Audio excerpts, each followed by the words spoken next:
نحمده ونستعينه ونستغفره ونعوذ بالله من شرور أنفسنا ومن سيئات أعمالنا من يهده الله فلا مضل له ومن يضلل فلا هادي له وأشهد أن لا إله إلا الله وحده لا شريك له وأشهد أن محمدا عبده ورسوله يا أيها الذين آمنوا اتقوا الله حق تقاته ولا تموتن إلا وأنتم مسلمون يا أيها الناس اتقوا ربكم الذي خلقكم من نفس واحدة وخلق منها زوجها وبث منهما رجالا كثيرا ونساء واتقوا الله الذي تساءلون به والأرحام إن الله كان عليكم رقيبا يا أيها الذين آمنوا اتقوا الله وقولوا قولا سديدا يصلح لكم أعمالكم ويغفر لكم ذنوبكم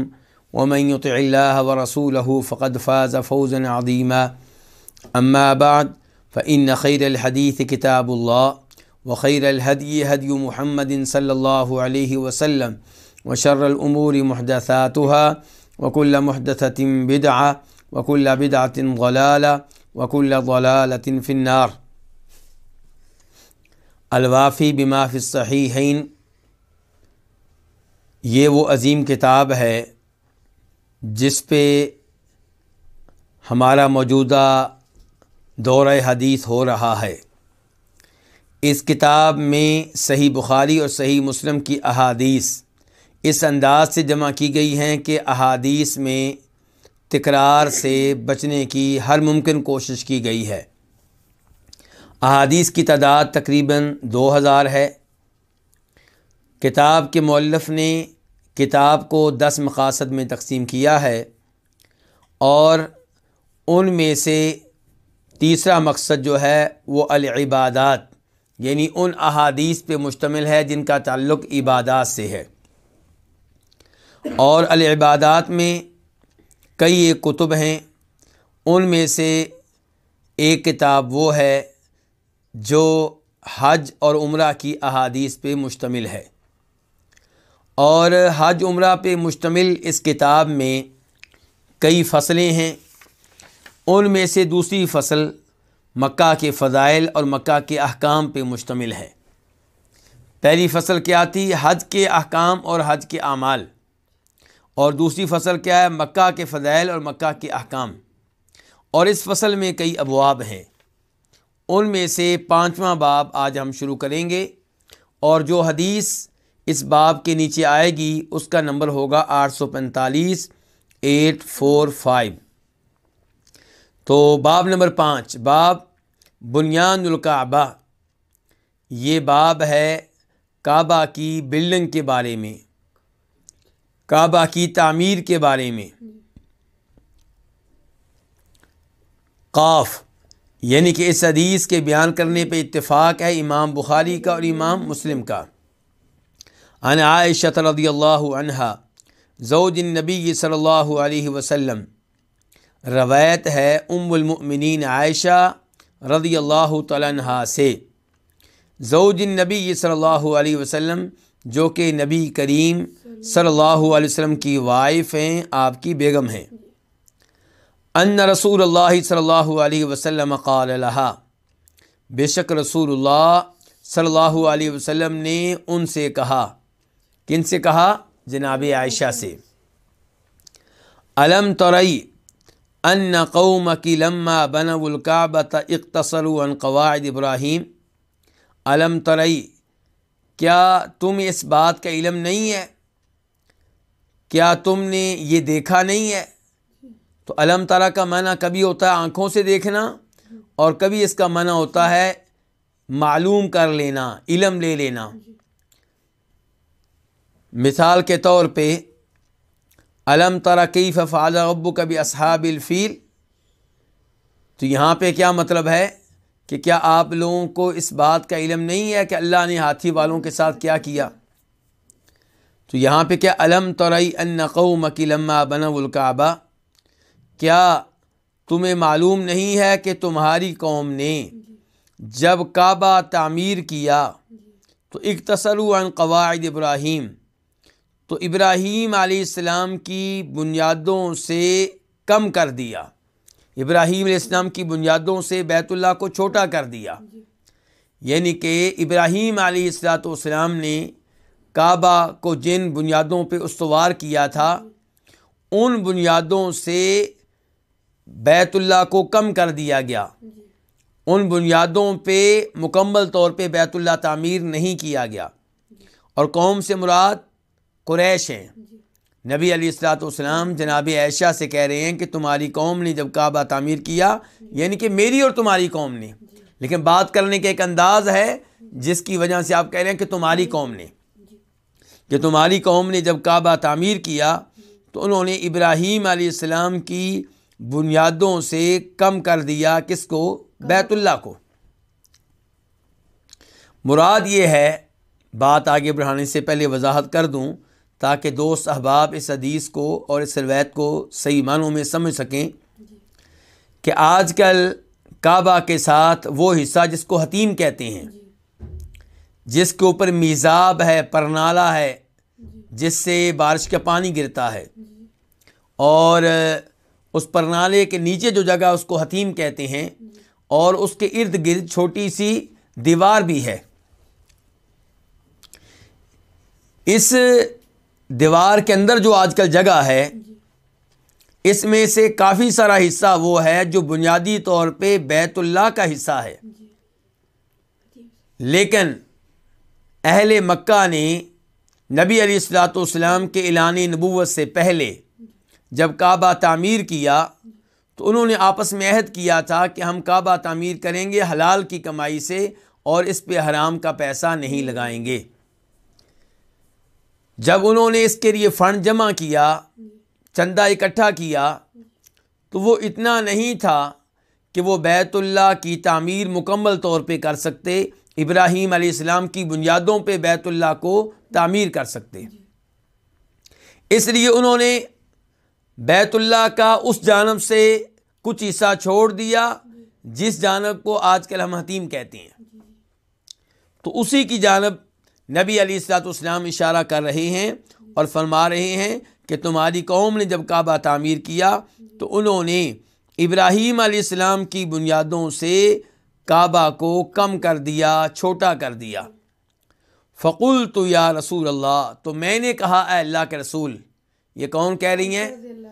ام المؤمنین عائشہ فرما رہی ہیں، میں نے کہا اللہ کے رسول، الا تردوها علی قواعد ابراہیم، کیا آپ اسے دوبارہ ابراہیم علیہ السلام کی بنیادوں پر نہیں لٹائیں گے؟ جب آپ کو معلوم ہے کہ بیت اللہ اس وقت ابراہیم علیہ السلام کی بنیادوں پہ نہیں ہے، اس جانب سے جس جانب حتیم ہے، تو کیا آپ اس کو دوبارہ تعمیر کر کے ابراہیم علیہ السلام کی بنیادوں پہ نہیں لٹائیں گے؟ قال، تو آپ صلی اللہ علیہ وسلم نے ارشاد فرمایا، لولا حدثان قومک بالکفر لفعلت، اگر تمہاری قوم کا زمانہ کفر قریب نہ ہوتا تو میں ضرور ایسا کرتا۔ یعنی کہ اب مکہ ہم نے فتح کیا ہے اور مکہ والوں میں سے اکثر لوگ مسلمان ہوئے ہیں اور یہ نئے مسلمان ہیں، یہ پرانے مسلمان نہیں ہیں، زمانہ کفر سے ابھی ابھی آئے ہیں۔ تو چونکہ یہ ابھی نئے مسلمان ہیں تو جب یہ دیکھیں گے کہ میں کعبہ کو گرا رہا ہوں اور کعبہ کو ان بنیادوں کی بجائے جن بنیادوں پہ قریش نے بیت اللہ کو تعمیر کیا تھا کسی دوسری بنیاد پہ تعمیر کر رہا ہوں، تو یہ بات ان کے لیے فتنہ بن جائے گی اور ان میں سے کئی ایسے لوگ جن کا ایمان کمزور ہے کہیں دین اسلام ترک نہ کر دیں، کہیں مرتد نہ ہو جائیں۔ تو نبی علیہ السلام نے یہاں پہ دیکھا کہ دو مسئلتیں ہیں۔ کتنی مسئلتیں ہیں؟ دو۔ ایک یہ کہ کعبہ شریف کو ابراہیم علیہ السلام کی بنیادوں پہ دوبارہ سے تعمیر کیا جائے، اور دوسری مسئلت یہ ہے کہ وہ لوگ جو نئے نئے مسلمان ہوئے ہیں ان کے ایمان کو پختہ ہونے دیا جائے، کہیں ایسا نہ ہو کہ وہ کفر کی طرف واپس چلے جائیں۔ تو آپ نے پھر ان کے ایمان کی حفاظت کو ترجیح دی، کعبہ کو ابراہیم علیہ السلام کی بنیادوں پہ قائم کرنے سے، یعنی کہ کعبہ کو ابراہیم علیہ السلام کی بنیاد پہ قائم کرنا یہ ایک مسلط تھی، اس مسلط کو ترک کر دیا اور کس مسلط کو مقدم رکھا کہ لوگوں کا ایمان محفوظ رہے، لوگوں کا دین محفوظ رہے اور لوگ ایمان و اسلام میں پختہ ہو جائیں۔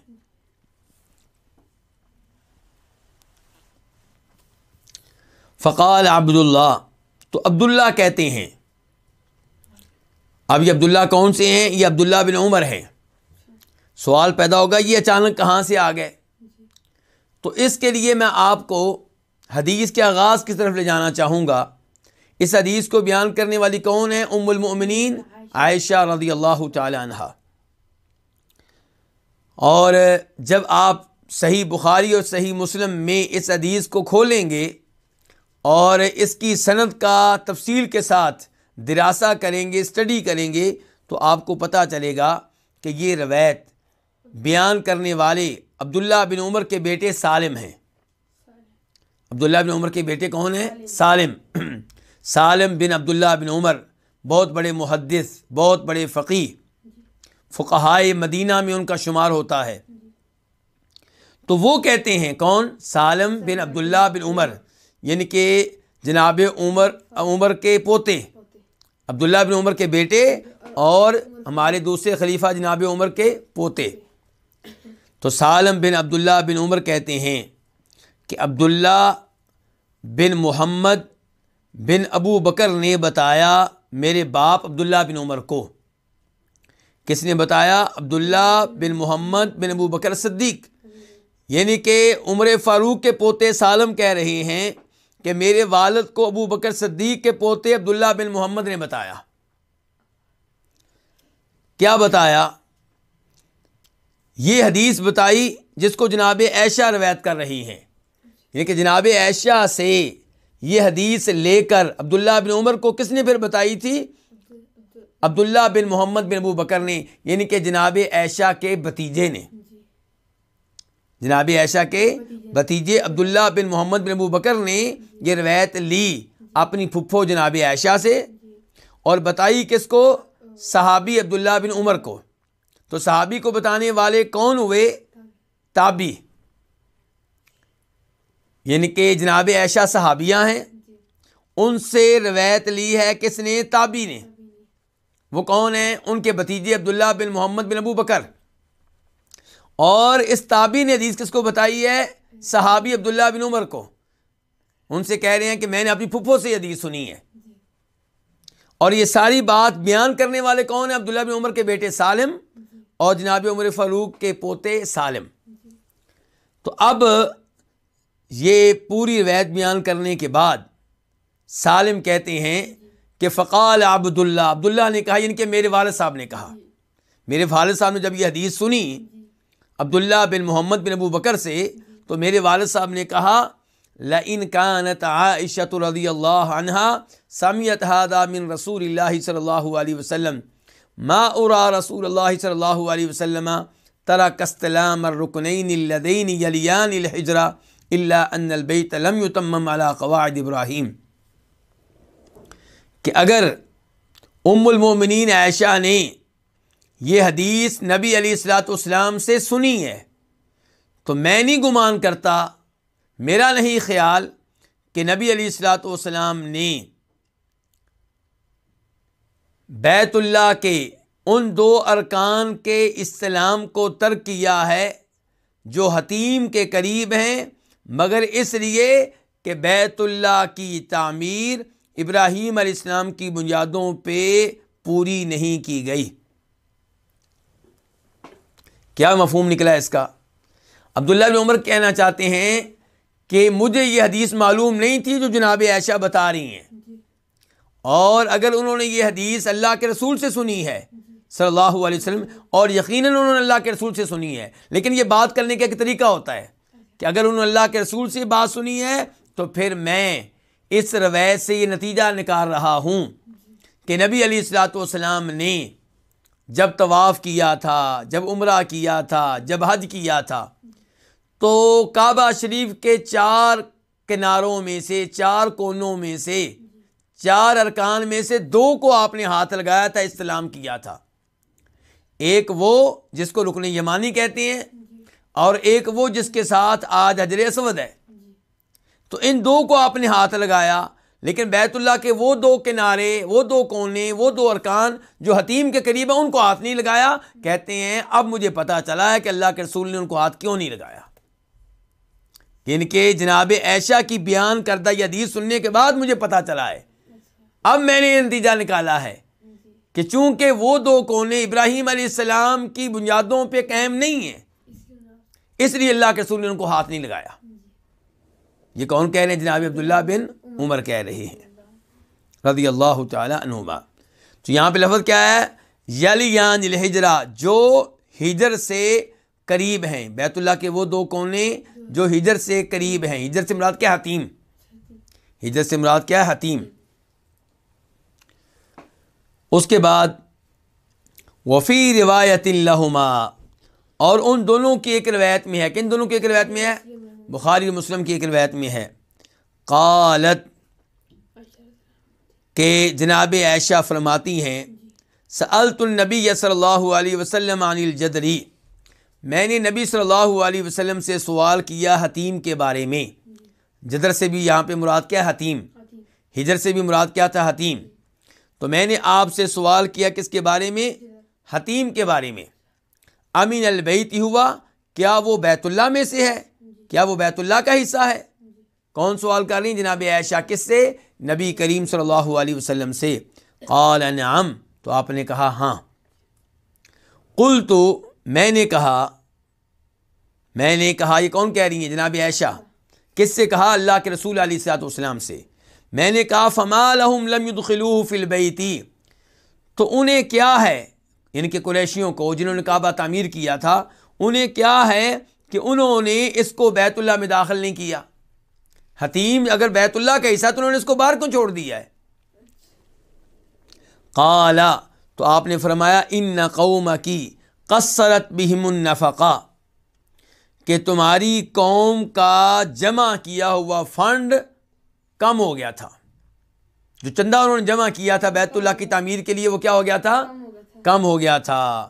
اور یہاں پہ حافظ ابن حجر رحمہ اللہ، جو بخاری شریف کی شرح لکھنے والے ہیں، جس شرح کا نام کیا؟ فتح الباری۔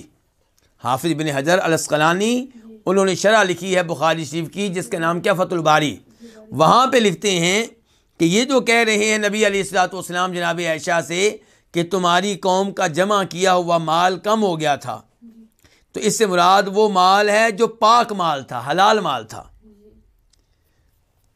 کیونکہ انہوں نے آپس میں عہد کیا تھا کہ بیت اللہ بنانے کے لیے ہم حرام مال کو نہیں لیں گے، سود کا مال ہم نہیں لیں گے، کسی نے کسی کے مال پہ قبضہ کیا، ظلم کیا تو وہ مال ہم نہیں لیں گے، زنا کا مال ہم وصول نہیں کریں گے۔ تو کہا ان قومک قصرت بہم النفقہ، کہ بے شک تمہاری قوم جو ہے ان کا جمع کیا ہوا مال کیا ہو گیا تھا؟ کم ہو گیا تھا، کم پڑ گیا تھا۔ النفقہ کا لفظی معنی کیا ہوتا ہے؟ خرچہ۔ مراد یہ ہے کہ وہ مال، وہ فنڈ جو انہوں نے جمع کیا تھا بیت اللہ کی تعمیر کے لیے۔ قلت، میں نے کہا فما شأن بابہ مرتفعا، بیت اللہ کے دروازے کا کیا حال ہے کہ یہ بلند و بالا ہے، بہت اونچا ہے، یعنی کہ اس سے بیت اللہ میں داخل ہونا بہت مشکل ہوتا ہے، اتنا اونچا کیوں رکھا ہوا ہے؟ جناب عائشہ کہہ رہی فما شأن بابہ مرتفعا، اس کے دروازے کا کیا معاملہ ہے کہ وہ اونچا ہے؟ قال، آپ نے کہا فعل ذلك قومك ليدخلوا من شاءوا ويمنعوا من شاءوا،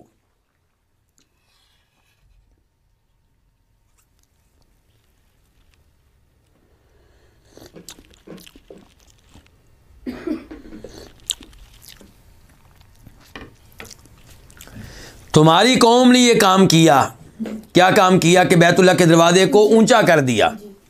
تمہاری قوم نے یہ کام کیا کس لیے؟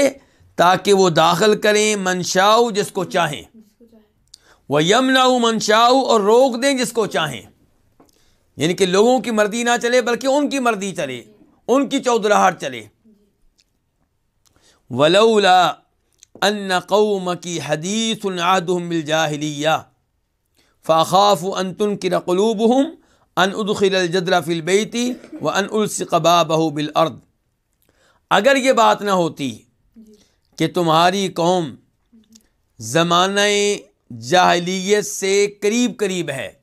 جاہلیت سے مراد کیا؟ زمانہ کفر، یعنی کہ یہ کفر سے قریب ابھی آئے ہیں اسلام میں. کفر کا زمانہ ان کے قریب ہے، پرانے مسلمان نہیں ہیں، نئے مسلمان ہیں. اگر یہ بات نہ ہوتی کہ تمہاری قوم کا زمانہ جاہلیت، زمانہ کفر قریب ہے، تو میں ڈرتا ہوں کہ ان تنکر قلوبہم، کہ ان کے دل برا جانیں گے اس بات کو کہ میں داخل کر دوں حتیم کو بیت اللہ میں، اور یہ کہ میں اس کے دروازے کو زمین کے ساتھ لگا دوں. تو اگر یہ خوف نہ ہوتا تو جواب محذوف ہے، جواب مقدر ہے، تو میں ایسا کر ڈالتا. تو آپ کہہ رہے ہیں کہ میں دروازہ بھی نیچے کر دیتا اور حتیم کو بھی بیت اللہ کے اندر داخل کر دیتا، لیکن میں یہ کام کیوں نہیں کر رہا؟ کیونکہ تمہاری قوم کے کئی لوگ نئے مسلمان ہوئے ہیں، تو ان کے دل اس بات کو برداشت نہیں کر سکیں گے اور وہ فتنے کا شکار ہو جائیں گے.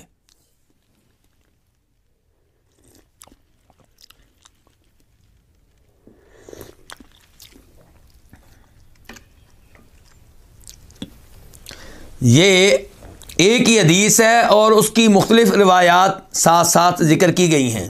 تو اس موضوع کو ہم مکمل کرتے رہیں گے، لیکن یہاں سے ہمیں یہ بات سیکھ لینی چاہیے جس کی جانب علماء کرام اشارہ کرتے رہتے ہیں کہ اگر آپ کسی برائی کا خاتمہ کریں اور آپ کو پتہ ہو کہ برائی کا خاتمہ کرنے کے نتیجے میں برائی مزید بڑھ جائے گی، اس کو مزید قوت مل جائے گی، تو پھر ایسی برائی کو ختم نہ کریں. اس کی مثال یہ ہے کہ آپ کسی جگہ کمزور ہیں اور وہاں پہ کچھ لوگوں نے شراب خانہ قائم کر رکھا ہے، آپ اس کو گرا دیتے ہیں رات کے ٹائم، رات کے اندھیرے میں. اب کیا ہوگا؟ اب وہ لوگ جو ہیں نئے سرے سے شراب خانہ قائم کریں گے اور پہلے سے زیادہ وسیع، اس شراب کو پہلے سے زیادہ وسیع اور کھلے انداز میں بنائیں گے. ایسے کسی جگہ پہ کوئی پختہ قبر ہے، مزار ہے، دربار ہے، لوگ وہاں پہ آ کے چڑھاوے چڑھاتے ہیں اور اس قبر کو سجدہ کرتے ہیں، اور وہ شرک کا اڈا بن چکی ہے وہ قبر. اور اب آپ کہتے ہیں چند نوجوان مل کر کہ ہم اس کو گرائیں گے، جب کہ آپ کو پتہ ہے کہ ہم نے گرا دیا تو وہ لوگ جمع ہو جائیں گے، غصے میں آ جائیں گے اور اس دربار کو وسعت دیں گے، اس شرک کو وسعت دیں گے. تو پھر اس شکل میں آپ اس برائی کو ختم نہ کریں. برائی کو اس انداز سے ختم کریں کہ برائی بڑھے نہیں بلکہ کم ہو.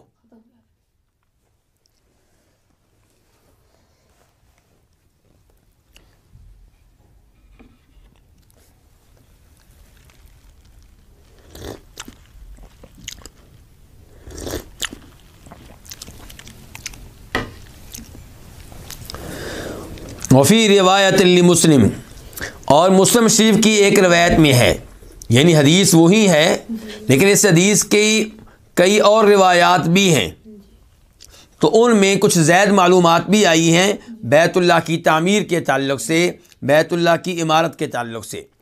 وفی روایت لمسلم، اور مسلم شریف کی ایک روایت میں ہے، ان عطا، روایت ہے عطا سے، عطا سے مراد عطا بن ابو رباح المکی ہیں، تابعی ہیں، بڑے تابعی ہیں.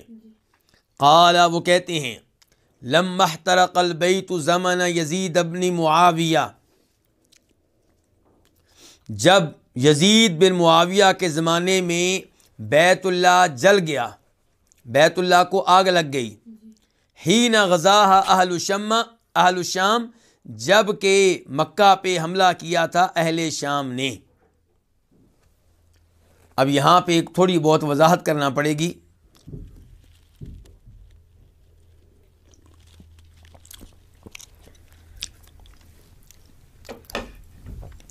یزید بن معاویہ کی حکومت کب قائم ہوئی؟ سن 60 ہجری میں. جناب امیر معاویہ جو ہمارے چھٹے خلیفہ راشد ہیں، ان کی حکومت رہی ہے سن 40 ہجری سے 60 ہجری تک، یعنی کہ ان کا زمانہ خلافت تقریباً 20 سال ہے، تقریباً 20 سال ہے۔ ان کے بعد ان کے بیٹے یزید بن معاویہ خلیفہ بنے، اور یزید بن معاویہ سن 60 ہجری سے لے کے سن 64 ہجری تک خلیفہ رہے ہیں، اور یہ یزید بن معاویہ وہی ہیں جن کے زمانے میں جناب حسین رضی اللہ تعالیٰ عنہ شہید ہوئے تھے۔ یزید شام میں تھے، دمشق میں، اور یہ واقعہ کہاں ہوا ہے؟ کوفہ کے قریب۔ یزید بن معاویہ کو خلیفہ کس نے مقرر کیا تھا؟ ان کے والد جناب امیر معاویہ نے۔ اس میں کوئی شک و شبہ نہیں ہے کہ یزید بن معاویہ چونکہ صحابی نہیں بلکہ تابعی ہیں، اس لیے ان کے زمانے میں ان سے افضل اور ان سے بہتر کئی ایسے لوگ تھے جن کو خلیفہ بنایا جا سکتا تھا۔ ان کے زمانے میں عبداللہ بن عباس موجود تھے، عبداللہ بن زبیر موجود تھے، عبداللہ بن عمر موجود تھے، ابو سعید خدری موجود تھے، مسور بن مخرمہ موجود تھے، دیگر کئی صحابہ کرام موجود تھے۔ لیکن امیر معاویہ رضی اللہ تعالیٰ عنہ نے یہ مناسب سمجھا کہ ان کے بعد خلافت کی ذمہ داریاں ان کا بیٹا یزید سنبھالے۔ اس میں کیا حکمت تھی؟ علماء کرام نے اس بارے میں کئی چیزیں بیان کی ہیں۔ ان میں سے ایک یہ کہ شاید امیر معاویہ یہ سمجھتے تھے کہ اگر میرے بعد میرا بیٹا حکمران بنے گا تو دارالحکومت اور کیپٹل تو اب دمشق ہے، تو یہاں پہ جو لوگ موجود ہیں اس کو بطور خلیفہ مان لیں گے اور اس کی خلافت کو قبول کر لیں گے، اور کو اور بنا تو پھر پوری اسلامی دنیا کے اوپر کنٹرول کرنا اس کے لیے شاید مشکل ہو جائے۔ اس قسم کے کئی امور ہوں گے جن کی وجہ سے امیر معاویہ رضی اللہ تعالیٰ نے اپنے بیٹے کی خلافت کا اعلان اپنی زندگی میں کر دیا تھا۔ ان کی بیعت، یعنی کہ یزید بن معاویہ کی بیعت امیر معاویہ کی زندگی میں ہی اکثر لوگوں نے کر لی تھی، لیکن عبداللہ بن عمر نے اور عبداللہ بن زبیر نے اور جناب حسین نے رضی اللہ تعالی عنہم، ان لوگوں نے کہا کہ اب ایک خلیفہ موجود ہے جس کی ہم نے بیعت کر رکھی ہے، اس کی زندگی میں ہی کسی اور کی بیعت کریں، یہ درست نہیں ہے۔ چنانچہ ان 3 لوگوں نے بیعت کرنے سے انکار کر دیا۔ جب امیر معاویہ فوت ہو گئے تو یزید نے اپنے گورنروں کو لکھا کہ میرے نام پہ لوگوں سے بیعت لی جائے۔ تمام شہروں میں اس آرڈر پہ عمل ہوا۔ مدینہ میں بھی مدینہ کے گورنر نے تمام لوگوں سے یزید بن معاویہ کے نام پہ بیعت لی۔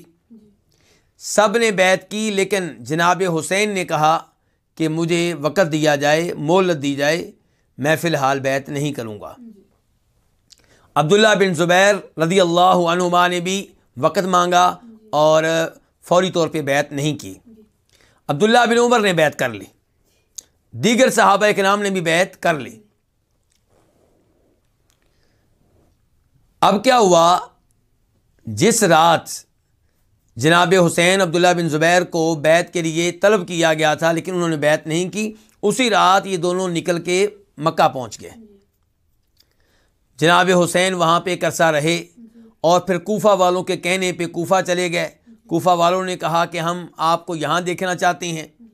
پھر کربلا کے مقام پہ لڑائی ہوئی، جس کے نتیجے میں جناب حسین کو اللہ تعالیٰ نے شہادت دی اور ان کا مقام و مرتبہ اللہ نے بہت بلند کیا، اور وہ پہلے سے ہی بلند و بالا تھے، وہ جنت کے نوجوانوں کے سردار ہیں۔ ہم جناب حسن سے، جناب حسین سے، آل بیت سے، ان کے والد جناب علی سے، ان کی والدہ جناب فاطمہ، تمام سے محبت کرتے ہیں، اور ان سے محبت کو ہم دین سمجھتے ہیں، ایمان سمجھتے ہیں۔ اب جناب حسین تو شہید ہو گیا، اب باقی رہ گیا عبداللہ بن زبیر۔ عبداللہ بن زبیر نے یزید بن معاویہ کی بیعت نہیں کی۔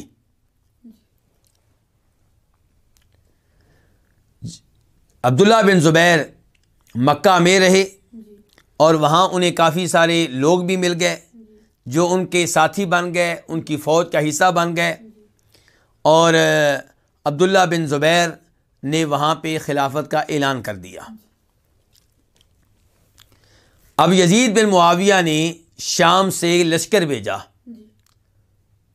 تاکہ مدینہ کے حالات کو بھی ٹھیک کیا جائے اور مکہ کا قبضہ بھی واپس لیا جائے۔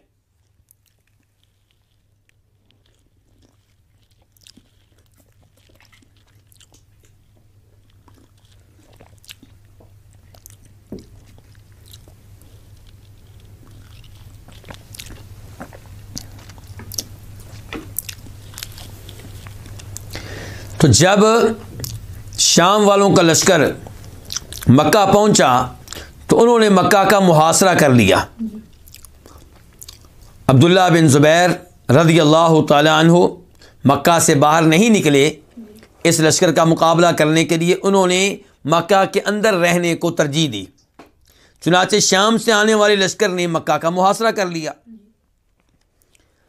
اب شام والوں نے کئی ایک حملے کیے اور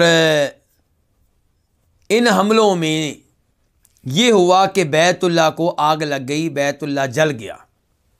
اب بیت اللہ کو آگ کیسے لگی، یہ ایک بڑا سوال ہے۔ اس بارے میں کئی روایات ہیں، بہت سی باتیں ہیں، بہت سے خیالات ہیں۔ ایک یہ ہے کہ یزید بن معاویہ کا لشکر منجنیق استعمال کر رہا تھا، یعنی کہ یہ ایک چیز اس زمانے میں بنائی گئی جس کے ذریعے پتھر پھینکے جاتے تھے ان لوگوں کے اوپر جن کے اوپر حملہ کرنا ہوتا تھا دور سے، جیسے آج توپ سے گولے پھینکے جاتے ہیں، ٹینک سے گولے پھینکے جاتے ہیں، ایسے اس زمانے میں منجنیق سے پتھر پھینکے جاتے تھے۔ تو ایک رائے یہ ہے کہ اس منجنیق کے ذریعے کعبہ شریف کو آگ لگی ہے۔ دوسری رائے یہ ہے کہ چونکہ عبداللہ بن زبیر اور ان کے ساتھی کعبہ شریف کے صحن میں خیمے لگا چکے تھے، وہاں پہ رہ رہے تھے، تو وہاں ان خیموں میں رہنے والے لوگوں میں سے کسی آدمی کے ذریعے کعبہ کو آگ لگ گئی۔ لیکن اس میں کسی کو کوئی شک و شبہ نہیں ہے کہ جان بوجھ کی آگ نہ ادھر سے کسی نے لگائی ہے نہ ادھر سے کسی نے لگائی ہے، جن سے بھی لگی ہے غلطی سے لگی ہے، اور اس پہ دونوں گروہ پچھتائے اور دونوں اللہ کے عذاب سے ڈرنے لگے کہ کہیں اللہ کا عذاب نازل نہ ہو جائے۔ یہاں پہ میں امام ابن تیمیہ رحمہ اللہ کی ایک عبارت آپ کے سامنے رکھنا چاہوں گا جو منہاج السنہ سے لی گئی ہے۔ اس میں وہ کہتے ہیں کہ اس میں کوئی شک و شبہ نہیں ہے کہ اہل شام میں سے کسی نے کعبۃ اللہ کی توہین کا قصد اور ارادہ نہیں کیا، بلکہ سارے کے سارے مسلمان بیت اللہ کی تعظیم کرنے والے تھے، اور اہل شام کا مقصد عبداللہ بن زبیر کا محاصرہ کرنا تھا، اور منجنیق کے ذریعے جو پتھر پھینکے جا رہے تھے ان پتھروں کا ہدف عبداللہ بن زبیر تھے، کعبہ شریف نہیں تھا۔ تو یزید نے نہ کعبہ گرایا اور نہ کعبہ کو آگ لگانے کا قصد اور ارادہ کیا، نہ یہ کام یزید نے کیا نہ یزید کے کسی نائب نے کیا، اور اس بات پہ مسلمانوں کا اتفاق ہے۔ یہ میں وضاحت اس لیے کر رہا ہوں کہ کئی لوگ بڑی آسانی سے یہ کہہ دیتے ہیں کہ یزید بن معاویہ اور ان کے لشکر نے کعبۃ اللہ کو جان بوجھ کے آگ لگائی، جبکہ ایسی بات نہیں ہے۔ عبداللہ بن زبیر کے لشکر میں بھی ایسے لوگ موجود تھے جن سے یہ روایات ملی ہیں کہ وہ سمجھتے تھے کہ شاید ہمارے کسی ساتھی سے غلطی ہوئی ہے، اور ادھر بھی ایسی رائے پائی جاتی تھی۔ تو دونوں گروہ جو ہیں وہ ڈر گئے تھے کہ کہیں اللہ کا عذاب نازل نہ ہو جائے۔ اور یہ بات بھی معلوم رہے کہ یزید بن معاویہ محاصرہ کرنے والوں میں خود موجود نہیں تھا، لشکر اس کی طرف سے بھیجا ہوا تھا، لیکن وہ خود ان میں موجود نہیں تھا۔ تو اب ہم یہ پڑھتے ہیں کہ عطا بن ابی رباح سے روایت ہے کہ لما احترق البیت، جب بیت اللہ جل گیا یزید بن معاویہ کے زمانے میں، ہین غزاها اہل شامی، جب کہ مکہ پہ حملہ کیا اہل شام نے، فکان من امرہ ما کانا، تو بیت اللہ کے معاملے میں سے وہ تھا جو تھا، یعنی کہ بیت اللہ کا معاملہ کیا ہوا کہ آگ لگ گئی. تو ترکہ ابن الزبیر، تو عبداللہ بن زبیر نے بیت اللہ کو اس کی حالت پہ چھوڑ دیا، یعنی کہ بیت اللہ کا کچھ حصہ جلا ہوا ہے، عبداللہ بن زبیر نے جلے ہوئے حصے کو اس کی حالت پہ چھوڑ دیا اور اس کی اصلاح نہیں کی. حتی قدم الناس الموسم، یہاں تک کہ لوگ حج کے سیزن میں پہنچ گئے. کعبہ شریف کو آگ کب لگی تھی؟ کہا جاتا ہے کہ ربیع الاول میں، اور ربیع الاول عربی کیلنڈر کا تیسرا مہینہ ہوتا ہے، اور حج کب ہوتا ہے؟ 12ویں مہینے میں، ذی الحجہ میں. تو عطا بن ابی رباح کہہ رہے ہیں کہ آگ لگ گئی، لیکن عبداللہ بن زبیر نے بیت اللہ کو اس کی حالت پہ رہنے دیا یہاں تک کہ لوگ آئے الموسمہ، حج کے موسم میں، حج کے لیے لوگ پہنچ گئے. یرید ان یجرئہم او یحربہم علی اہل الشام. عطا بن ابو رباح مکی کہتے ہیں، یہ بھی مکہ کے ہیں، تابعی ہیں. یہ کہتے ہیں کہ عبداللہ بن زبیر چاہتے تھے ان یجرئہم، کہ وہ ان حج کے لیے آنے والے لوگوں کو لڑائی کے لیے تیار کریں، ان کو لڑائی پہ آمادہ کریں، یعنی کہ یہ بھی عبداللہ بن زبیر کا ساتھ دیں، دیکھیں کہ یزید کے لوگوں نے کیا کیا ہے کعبہ کے ساتھ اور کیسے ان کی وجہ سے کعبہ کو آگ لگی ہے. تو یہ دیکھ کے لوگوں کو غصہ آئے گا اور وہ یزید کے لشکر کے خلاف لڑنے کے لیے تیار ہو جائیں گے.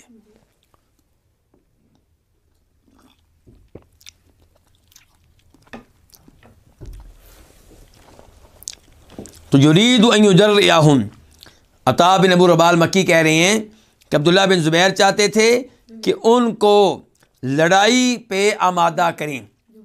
او یحربہم علی اہل الشام، یا عبداللہ بن زبیر انہیں اہل شام کے خلاف بھڑکانا چاہ رہے تھے، انہیں غصے میں لانا چاہ رہے تھے. فلما صدر الناس، تو جب لوگ آئے، قال، کہا، کس نے کہا؟ عبداللہ بن زبیر نے کہا. فلما صدر الناس، اس کا ایک مطلب یہ ہو سکتا ہے کہ لوگ جب آئے مکہ میں، اور دوسرا مطلب یہ ہو سکتا ہے کہ جب لوگ حج کے دوران منا گئے اور پھر وہ میدان عرفات گئے، پھر وہ مزدلفہ آئے، پھر منا آئے، اور پھر جب وہ مکہ پہنچے. تو فلما صدر الناس، جب لوگ آئے، قالت، عبداللہ بن زبیر نے کہا، یا ایھا الناس، اے لوگو، اشیروا علی فی الکعبہ، مجھے کعبہ کے معاملے میں مشورہ دو.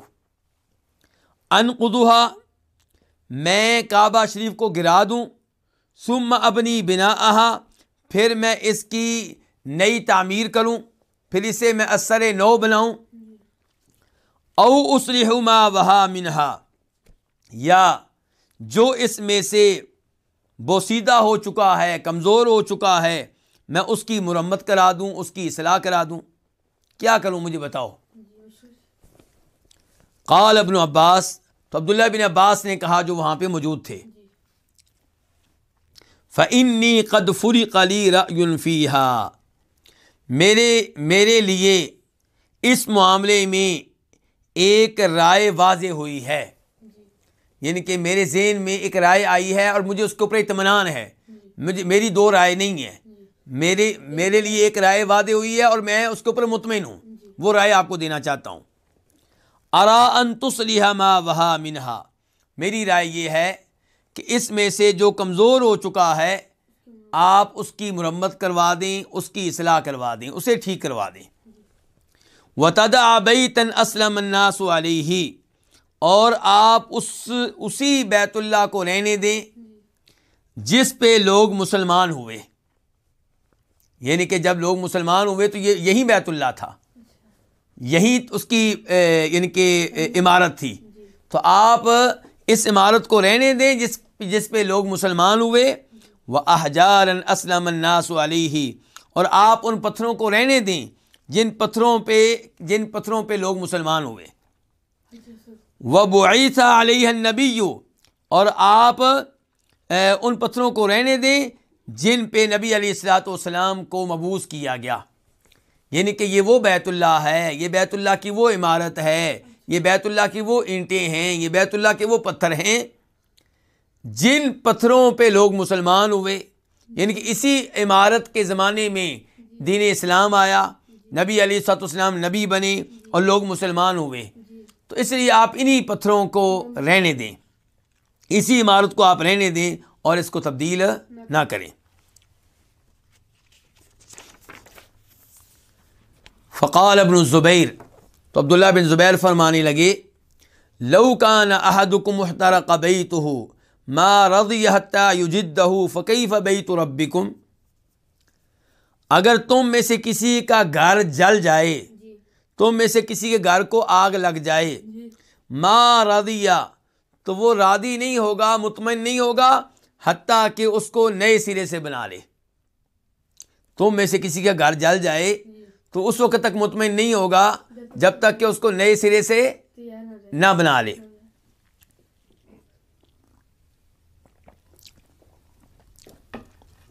فکیف بیت ربکم، تو تمہارے رب کا گھر کیسے ہوگا؟ یعنی کہ اپنا تمہارا گھر ہو، اس کو آگ لگ جائے تو تم چاہو گے کہ اسے اب نئے سرے سے بنایا جائے تاکہ اس میں کوئی عیب نہ رہے، کوئی کمزوری نہ رہے، اور یہ تمہارے رب کا گھر ہے، اس کے بارے میں تم مجھے مشورہ دے رہے ہو کہ میں اسے نہ گراؤں، نئے سرے سے تعمیر نہ کروں، بلکہ جو تھوڑی بہت خرابی ہے اس کو ٹھیک کر دوں، جو کمزوری ہے اس کی اصلاح کر دوں۔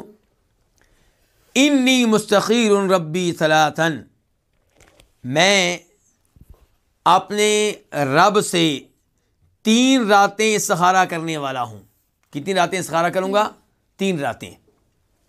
تو یہاں پہ ہمیں ایک مسئلہ معلوم ہوا بڑا اہم، وہ یہ کہ کیا استخارہ ایک دفعہ کرنا ہوتا ہے یا 2 مرتبہ یا 3 مرتبہ؟ بہت سے علماء کرام کہتے ہیں کہ استخارہ 1 مرتبہ ہی کرنا چاہیے، کیونکہ 2 مرتبہ احادیث سے ثابت نہیں ہے، 3 مرتبہ احادیث سے ثابت نہیں ہے۔ تو گزارش یہ ہے کہ استخارہ کیا ہے؟ دعا ہے۔ استخارہ کیا ہے؟ دعا ہے۔ تو دعا جتنی بار کی جائے اتنا ہی بہتر ہے، اور اس میں بار بار اللہ تعالیٰ سے رابطہ کرنا، اللہ سے درخواست کرنا، یہ تو بڑی عمدہ بات ہے۔ آپ جب دعائے استخارہ کا ترجمہ پڑھیں گے تو آپ کو معلوم ہو جائے گا کہ کتنی عظیم الشان دعا ہے، اور یہ کہ اللہ سے یہ دعا بار بار کرنی چاہیے۔ تو اب یہ عبداللہ بن زبیر کے ان الفاظ سے بھی معلوم ہو رہا ہے کہ استخارہ 1 سے زیادہ بار کر سکتے ہیں، 2 مرتبہ کر سکتے ہیں، 3 مرتبہ کر سکتے ہیں، اس میں کوئی مسئلہ نہیں ہے۔ تو کہہ رہے انی مستخیر ربی ثلاثا، میں اپنے رب سے استخارہ کروں گا 3 راتیں۔ ثم عازم علی امری، پھر میں اپنے معاملے پہ پختہ عزم کر لوں گا۔ یعنی کہ میں 3 راتیں استخارہ کرنے لگا ہوں، استخارہ کرنے کے بعد اگر میرے دل میں یہی آیا کہ بیت اللہ کو گرا کے نئے سرے سے بنانا چاہیے تو میں یہ کام کر کے رہوں گا، میں کسی کی پرواہ نہیں کروں گا۔ ثم عازم علی امری، پھر میں اپنے معاملے پہ پختہ عزم کرنے والا ہوں۔ فلما مضت الثلاث، جب 3 راتیں گزر گئیں، اجمع رأیہ علی ان ینقضھا، تو انہوں نے اپنی رائے کو اس بات پہ پختہ کر لیا کہ وہ بیت اللہ کو گرا دیں۔ 3 راتیں وہ استخارہ وغیرہ کرتے رہے، پھر ان کی پختہ رائے کیا بنی کہ بیت اللہ کو گرایا جائے اور نئے سرے سے تعمیر کیا جائے۔ فتحاماہ الناس، تو لوگ اس سے بچنے لگے۔ کس سے؟ بیت اللہ کو گرانے سے۔ اللہ کا گھر گرایا جائے، لوگ اس سے بچنے لگے، دور رہنے لگے۔ فتحاماہ الناس ان ینزل باول الناس یصعد فیہ امر من السماء، لوگ اس خوف سے اس سے بچنے لگے، اجتناب کرنے لگے کہ کہیں لوگوں میں سے پہلے شخص پہ جو اس پہ چڑھے گا آسمانوں سے کوئی عذاب نازل نہ ہو جائے۔ لوگ ڈر رہے تھے کہ جو آدمی پہلا پتھر گرائے گا، پہلی اینٹ گرائے گا، کہیں اس پہ اللہ کا عذاب نہ آ جائے، آسمان سے کوئی آفت نہ اس پہ آ جائے۔ حتی صعدہ رجل، یہاں تک کہ اس پہ ایک آدمی چڑھا، کعبہ پہ ایک آدمی چڑھا۔ فَأَلْقَى مِنْهُ حِجَارَةً، تو اس نے اس میں سے ایک پتھر کو گرا دیا، یعنی کہ اس نے آغاز کیا۔ یہ آدمی کون تھا؟ علماء کرام لکھتے ہیں کہ یہ عبداللہ بن زبیر خود تھے۔ تو آغاز کرنے والے، بسم اللہ کرنے والے پھر کون تھے؟ خود عبداللہ بن زبیر۔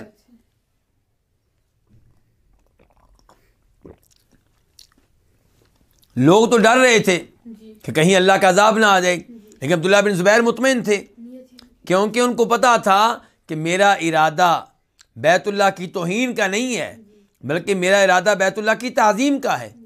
میں اسے شاندار طریقے سے اثر نو تعمیر کرنا چاہتا ہوں، اور یہ کوئی گناہ نہیں ہے کہ اور کوئی جرم نہیں ہے کہ جس کی وجہ سے ہم ڈریں کہ عذاب نازل ہوگا۔ عذاب تو اس کے اوپر نازل ہو جو بیت اللہ کی توہین کرنا چاہتا ہو۔ چنانچہ فَأَلْقَى مِنْهُ حِجَارَةً، تو انہوں نے ایک پتھر گرا دیا۔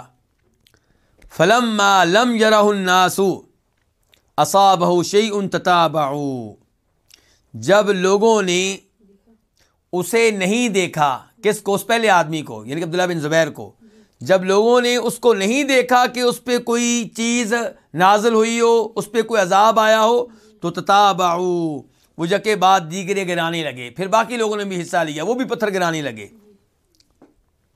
فنقضوه، تو انہوں نے بیت اللہ کو گرا دیا۔ حتی بلغوا به الارض، یہاں تک کہ وہ زمین تک پہنچ گئے۔ بیت اللہ کو گراتے گراتے کہاں تک پہنچ گئے؟ زمین تک پہنچ گئے۔ فجعل ابن الزبیر اعمدہ، تو عبداللہ بن زبیر نے کئی ستون بنائے۔ کیا بنائے؟ ستون بنائے۔ ستون پہلے قائم کیے، پلر قائم کیے۔ فستر علیہ السطور، تو ان پہ انہوں نے پردے ڈال دیے۔ پردے کیوں ڈالے ہوں گے؟ اس میں کیا حکمت ہے؟ یعنی کہ دیواریں قائم کرنے میں تو وقت لگے گا، ستون بنا کے انہوں نے پردے ڈال دیے تاکہ ایسے لگے کہ بیت اللہ موجود ہے، تاکہ لوگ طواف کرنے والے طواف کر سکیں، نمازیں پڑھنے والے اس کی طرف منہ کر کے نمازیں پڑھ سکیں۔ پردے ڈالنے کا مقصد یہ تھا۔ تو حتی ارتفع بناؤہ، یہاں تک کہ اس کی عمارت بلند ہو گئی، یعنی کہ عمارت بلند ہو گئی تو پھر ظاہر ہے کہ ان پردوں کی ضرورت نہ رہی۔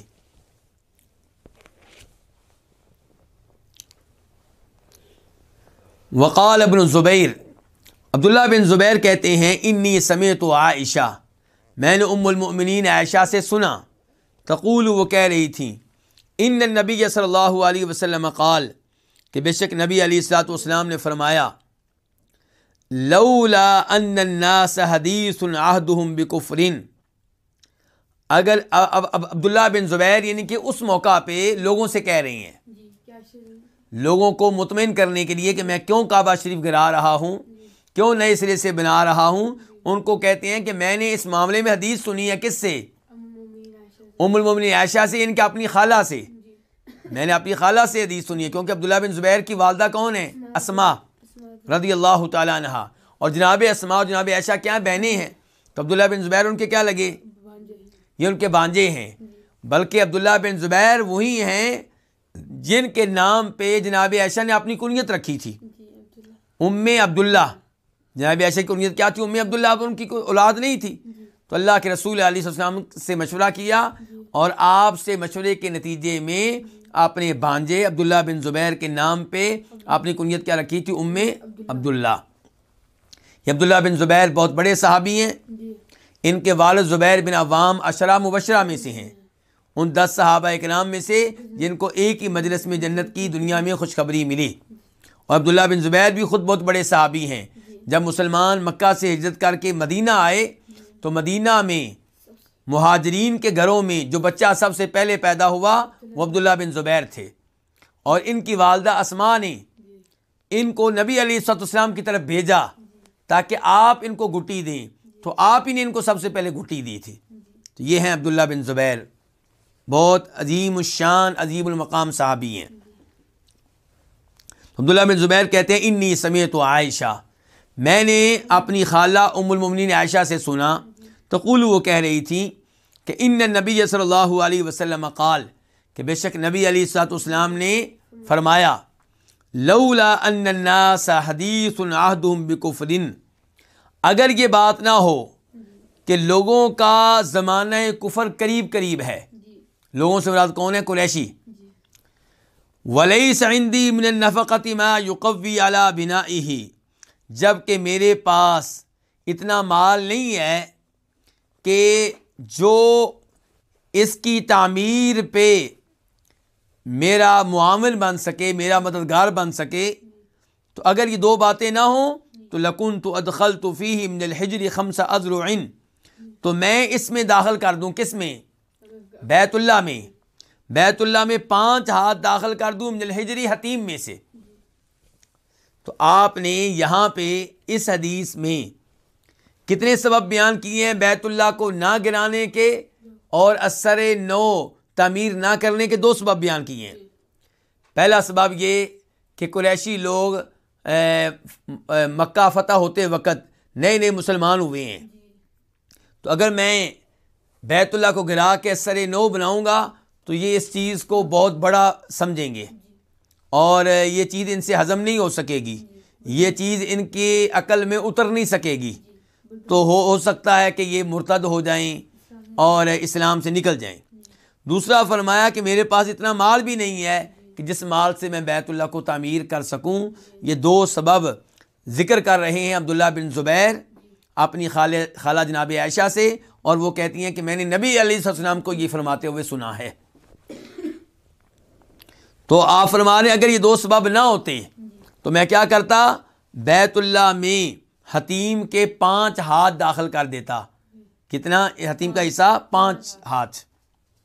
وَلَجَعَلْتُ لَهَا بَابًا، نمبر 2 میں کیا کرتا؟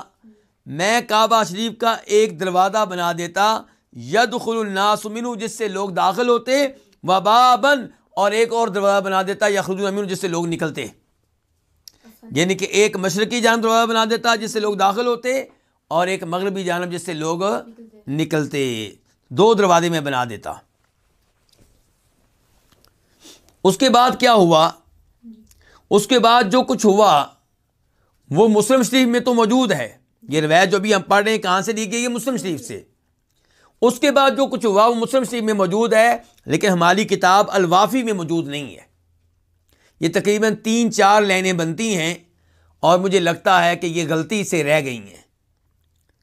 یہ پرنٹنگ کی غلطی ہے یا اس قسم کا معاملہ ہے جس کی وجہ سے یہ عبارت رہ گئی ہے، اور اس لیے وہ روایت جو ہے وہ پوری طرح سمجھنا مشکل ہو گیا ہے. تو اس لیے وہ روایت کا حصہ جو رہ گیا ہے وہ میں آپ کے سامنے رکھتا ہوں، اور میں نے کہاں سے لیا ہے؟ مسلم شریف سے لیا ہے. کہ اب عبداللہ بن زبیر نے حدیث بیان کی کس کی؟ جناب عائشہ کی، کہ اللہ کے رسول علیہ السلام نے فرمایا تھا یہ 2 وجوہات نہ ہوتی تو میں بیت اللہ کو گرا کے اس میں حتیم کے 5 ہاتھ داخل کر دیتا اور بیت اللہ کے 2 دروازے بنا دیتا، ایک داخل ہونے کے لیے اور ایک نکلنے کے لیے.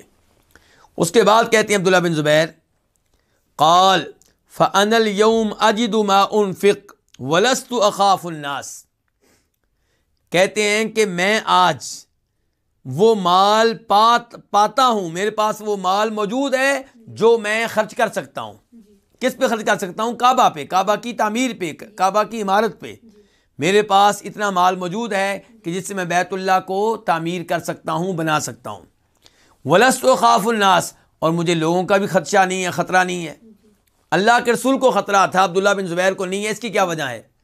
کیونکہ جس زمانے کی بات نبی علیہ السلام کر رہے ہیں اس زمانے میں مکہ کے بہت سارے لوگ نئے نئے مسلمان ہوئے تھے. اور عبداللہ بن زبیر کا زمانہ کب کا ہے؟ سن 64 ہجری کا. آپ بات کر رہے ہیں سن 8 ہجری کی، کیونکہ 8 ہجری میں مکہ فتح ہوا تھا. آپ اس زمانے کی بات کر رہے ہیں، یا زیادہ سے زیادہ آپ کہہ سکتے ہیں سن 10 ہجری کی بات کر رہے ہیں جب حج پہ آئے تھے. تو آپ سن 8 ہجری کی، 9 ہجری کی، 10 ہجری کی بات کر رہے ہیں. عبداللہ بن زبیر بات کر رہے ہیں کب؟ سن 64 ہجری کی. اس زمانے میں تو مکہ میں کوئی کافر نہیں تھا اور کوئی ایسا نہیں تھا جو نیا نیا مسلمان ہوا ہو، بلکہ وہ لوگ تھے جو جدی پشتی مسلمان تھے. تو اس لیے عبداللہ بن زبیر کہتے ہیں کہ اب مجھے لوگوں سے بھی کوئی خطرہ نہیں ہے کہ اس وجہ سے کوئی مرتد ہو جائے گا یا کوئی اعتراض کرے گا، ایسا بھی کوئی مسئلہ نہیں ہے.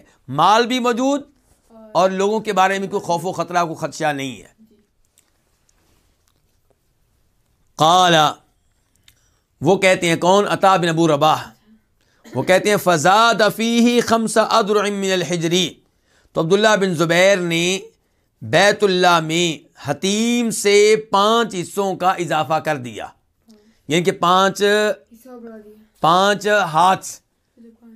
ہاتھ حتیم سے لے کر وہ کہاں شامل کر دیے؟ بیت اللہ میں شامل کر دیے. یعنی کہ بیت اللہ کی وہ دیوار جو حتیم کی جانب ہے اس کو تھوڑا سا پیچھے کر دیا حتیٰ کہ حتیم کے 5 ہاتھ بیت اللہ کا حصہ بن جائیں. حتیٰ ابدا اسن نظر الناس الیہ. یہاں تک کہ عبداللہ بن زبیر نے اس بنیاد کو واضح کر دیا، اس بنیاد کو ظاہر کر دیا جس کی طرف لوگوں نے دیکھا. یعنی کہ وہ بنیاد جو ابراہیم علیہ السلام کی بنیاد ہے. عبداللہ بن زبیر نے حتیم والی جانب سے جب بنیادیں کھودیں تو کھوتے کھوتے ابراہیم علیہ السلام کی بنیاد تک پہنچ گئے اور لوگوں کو کہا دیکھ لو یہ ہے ابراہیم علیہ السلام کی بنیاد. حتی ابدا اسن، یہاں تک کہ انہوں نے ظاہر کر دیا بنیاد کو، نظر الناس الیہ، جس کی طرف لوگوں نے دیکھا. فبنا علیہ البنا، تو اس پہ انہوں نے عمارت قائم کی. کس بنیاد پہ؟ ابراہیم علیہ السلام کی بنیاد پہ. تو ابراہیم علیہ السلام کی بنیاد پہ انہوں نے عمارت قائم کی. کس کی عمارت؟ کعبہ شریف کی. وَكَانَ طُولُ الْكَعْبَةِ 18 ذِرَاعًا. کعبہ شریف کی جو طوالت تھی، لمبائی تھی، وہ 18 ہاتھ تھی. کب؟ عبداللہ بن زبیر سے پہلے. عبداللہ بن زبیر سے پہلے کعبہ کی لمبائی کتنی؟ کس بنیاد پہ؟ ابراہیم علیہ السلام کی بنیاد پہ. ابراہیم علیہ السلام کی بنیاد پہ انہوں نے عمارت قائم کی. کس کی عمارت؟ کعبہ شریف کی.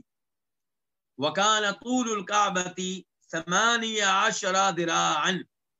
کعبہ شریف کی جو طوالت تھی، لمبائی تھی، وہ 18 ہاتھ تھی.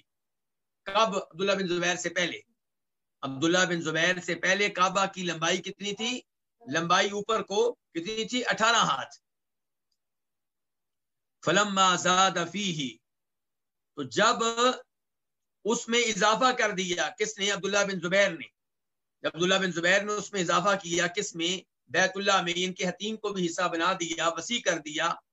تو استکثرہ، تو عبداللہ بن زبیر نے لمبائی کو کم جانا. لمبائی پہلے کتنی تھی؟ 18 ہاتھ. لیکن جب بیت اللہ وسیع ہو گیا تو یہ لمبائی عبداللہ بن زبیر کو کم لگی، ہلکی لگی، تھوڑی لگی. فزاد فی طولہ 10 اذرع، تو انہوں نے بیت اللہ کی لمبائی میں بھی 10 ہاتھ کا اضافہ کر دیا. یعنی کہ چوڑائی میں اضافہ کیا کتنا؟ 5 ہاتھ کا، اور لمبائی میں اضافہ کیا 10 ہاتھ کا. وجعل له بابین، اور بیت اللہ کے 2 دروازے بنا دیے. احدہما یدخل منہ، ایک وہ دروازہ جس سے داخل ہوا جا سکے، والآخر یخرج منہ، اور دوسرا وہ دروازہ جس سے نکلا جا سکے. تو یہ وہ حصہ ہے اس روایت کا جو ہماری کتاب الوافی میں نہیں آ سکا اور جو میں نے صحیح مسلم سے لیا ہے. اس کے بعد جو حصہ ہے اس روایت کا وہ ہماری کتاب میں موجود ہے. اب ہمیں یہ معلوم ہو گیا کہ عبداللہ بن زبیر نے لوگوں سے مشورہ لیا. بیت اللہ جو جل چکا تھا اس کی اصلاح کرنے کے معاملے میں یا دوبارہ تعمیر کرنے کے معاملے میں عبداللہ بن عباس نے کیا مشورہ دیا تھا کہ آپ اصلاح کر دیں اور گرائیں نہیں، وہ اینٹیں رہنے دیں، وہ پتھر رہنے دیں جو اس زمانے میں تھے، جس زمانے میں نبی علیہ السلام رسول بنے، نبی بنے. اور جن اینٹوں کو، جن پتھروں کو دیکھتے ہوئے لوگ مسلمان ہوئے، وہ چیزیں رہنے دیں. لوگ اس سے مایوس ہو چکے ہیں، لوگوں کے دل ان کے ساتھ مانوس ہیں، آپ ان کو نہ گرائیں. تو عبداللہ بن زبیر نے آگے سے کہا کہ تم میں سے کسی کا گھر جل جائے تو کیا اسے دوبارہ تعمیر کرے گا یا اصلاح کرے گا؟ تم دوبارہ تعمیر کرو گے تو یہ تو اللہ کا گھر ہے. اس کے بعد انہوں نے 3 راتیں استخارہ کیا اور پھر انہوں نے فیصلہ کیا کہ بیت اللہ کو گرایا جائے اور اثر نو قائم کیا جائے. سب سے پہلے وہ خود چڑھے اوپر اور انہوں نے پتھر گرانے شروع کیے، باقی لوگوں نے بھی حصہ لیا اور پھر انہوں نے بیت اللہ کو اثر نو تعمیر کیا. 5 ہاتھ زمین انہوں نے حتیم میں سے بیت اللہ میں شامل کی اور لمبائی کے لحاظ سے انہوں نے 10 ہاتھ کا اضافہ کیا۔ اب اس کے بعد کہتے ہیں، کون کہہ رہے ہیں یہ روایت بیان کرنے والے کون ہے؟ عطا بن ابو رباح کہتے ہیں فلما قتل ابن الزبیری، جب عبداللہ بن زبیر قتل ہوئے یعنی کہ شہید ہوئے، انہیں شہید کرنے والا کون ہے؟ حجاج بن یوسف ثقفی۔ اور یہ کب کا واقعہ ہے؟ سن 73 ہجری کا، سن 73 ہجری کا، سن 73 ہجری میں جب کہ حکومت تھی عبد الملک بن مروان کی، کیونکہ میں بتا چکا ہوں کہ جناب علی کے بعد خلیفہ کون بنے تھے؟ ان کے بیٹے حسن، 6 مہینوں کے لیے۔ پھر وہ امیر معاویہ کے حق میں دستبردار ہو گئے، تو امیر معاویہ خلیفہ بن گئے، وہ رہے سن 60 ہجری تک۔ انہوں نے اپنے بیٹے یزید کو بنا دیا، یزید بن معاویہ کو، اور وہ رہے سن 64 ہجری تک۔ انہوں نے اپنے بیٹے معاویہ کو بنا دیا، یعنی کہ معاویہ بن یزید بن معاویہ، یزید بن معاویہ نے اپنے بیٹے کس کو بنایا؟ معاویہ کو۔ اور یہ بہت ہی شریف النفس انسان تھے، بہت ہی نیک تھے، ان کو اقتدار سے، خلافت سے، بادشاہ سے کوئی دلچسپی نہیں تھی۔ تو اس لیے کچھ ہی دنوں کے بعد یہ عہدہ خالی ہو گیا۔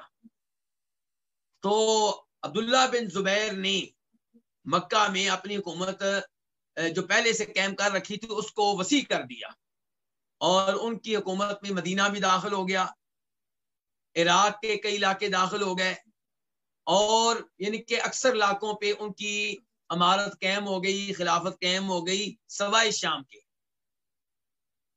اس لیے علماء کے نام کہتے ہیں عبداللہ بن زبیر کی خلافت معاویہ بن یزید کے چلے جانے کے بعد بالکل ٹھیک تھی، اور باقی لوگوں کو چاہیے تھا کہ سب کے سب ان کو خلیفہ مان لیتے، لیکن مروان بن حکم نے، جو کہ بنو امیہ میں سے ہیں اور وہ شام میں تھے، دمشق میں تھے، انہوں نے وہاں پہ اپنی خلافت کا اعلان کر دیا۔ ادھر عبداللہ بن زبیر کی حکومت ہے مکہ میں، مدینہ میں، کوفہ میں، بصرہ میں، ان علاقوں میں، اور شام کے علاقے میں مروان بن حکم کی حکومت ہے۔ مروان بن حکم کچھ عرصے کے بعد فوت ہو گیا، تو مروان بن حکم کے بیٹے عبد الملک بن مروان نے حکومت سنبھال لی، اور مروان بن حکم، عبد الملک بن مروان کے زمانے میں جناب عبداللہ بن زبیر شہید ہوئے ہیں حجاج بن یوسف کے ہاتھوں۔ حجاج بن یوسف جو کہ عراق کا گورنر تھا، کس کی جانب سے؟ عبد الملک بن مروان کی جانب سے، یعنی کہ عبد الملک بن مروان نے عراق واپس لے لیا تھا عبداللہ بن زبیر سے، حتیٰ کہ اس کی فوجیں مکہ تک پہنچ گئی تھی۔ تو حجاج بن یوسف نے مکہ کا محاصرہ کیے رکھا، حتیٰ کہ وہ دن آیا کہ عبداللہ بن زبیر کو پکڑ لیا گیا اور انہیں شہید کر دیا گیا۔ اب جب وہ عبداللہ بن زبیر شہید ہو گئے تو حجاج بن یوسف نے عبد الملک بن مروان کو لیٹر لکھا، خط لکھا، اور بتایا کہ عبداللہ بن زبیر جو ہیں ان کو ہم نے ختم کر دیا ہے، اور کعبہ کو عبداللہ بن زبیر نے دوبارہ بنایا تھا۔ اب آپ بتائیں کہ عبداللہ بن زبیر کی اس عمارت کو، تعمیر کو ہم قائم رکھیں یا گرا کے اسے اثر نو بنائیں؟ یہ اس کی تفصیلات آ رہی ہیں۔ فلما قتل ابن الزبیری، جب عبداللہ بن زبیر کیا ہوئے؟ شہید ہوئے۔ کتب الحجاج الى عبد الملک بن مروان، تو حجاج بن یوسف الثقفی نے عبد الملک بن مروان کو خط لکھا، یخبرہ بذالک، ان کو خبر دے رہا تھا، بذالک، اس معاملے کی، کس معاملے کی؟ عبداللہ بن زبیر کے شہید ہونے کی۔ وَيُخْبِرُهُ أَنَّ ابْنَ الزُّبَيْرِ قَدْ وَضَعَ الْبِنَاءَ عَلَى أُسٍّ نَظَرَ إِلَيْهِ الْعُدُولُ مِنْ أَهْلِ مَكَّةَ، اور ان کو یہ بھی بتا رہا تھا کہ عبداللہ بن زبیر نے بیت اللہ بنایا تھا، قد وضع البناء، بیت اللہ کی تعمیر کی تھی، اسے قائم کیا تھا اس بنیاد پہ جس کی طرف اہل مکہ میں سے قابل اعتبار لوگوں نے دیکھا، انہوں نے چیک کی وہ بنیادیں۔ یعنی کہ اب آپ ہمیں بتائیں کہ ہم کیا کریں؟ عبداللہ بن زبیر نے بیت اللہ اثر نو قائم کیا ہے، اور بنایا بھی بیت اللہ کو ان بنیادوں پہ ہے جن کو اہل مکہ کے ان لوگوں نے چیک کیا، دیکھا، جو مکہ کے اہم ترین لوگ شمار ہوتے ہیں، جن کے اوپر بھروسہ کیا جا سکتا ہے، جن پہ اعتماد کیا جا سکتا ہے۔ تو ان حالات میں آپ بتائیں کہ ہم کیا کریں؟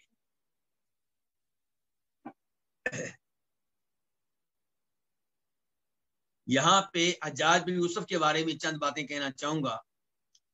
حجاج بن یوسف، اس کے بارے میں تاریخ میں یہ بات مشہور و معروف ہے کہ اس نے کئی لوگوں کو قتل کیا ہے.